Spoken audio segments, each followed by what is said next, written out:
aga teeme siis algusest, jah?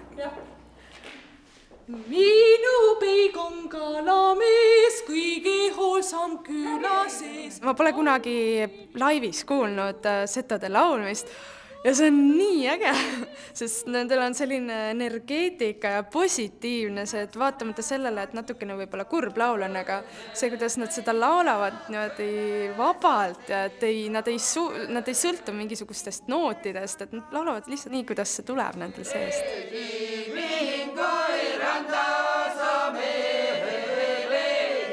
Me oleme väga spontaansed ju need setod, et ega meil noodist ei laula, me tunde järgi kord võtame kõrgemalt, kord võtame madalamalt, tuleme siis sisse hingame siis, kui me tahame võib-olla, aga just, et nüüd on ju koostööd, siis me väga peame jälgima, et me siis Elinale nii-öelda käkki ei keera või et oma hilinemisega või sisse tulemisega see traagelniit välja jääb paistma, et seda me kardame.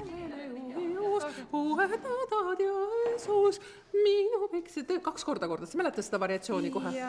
Ja siis tulevad nemad sisse? No mina kardan kõige rohkem seda, et mina jään neid kuulama ja siis ma unustan, mis ma ise pean laulma. Mida ta räägib? Ossa! Ja pole teada vajagi.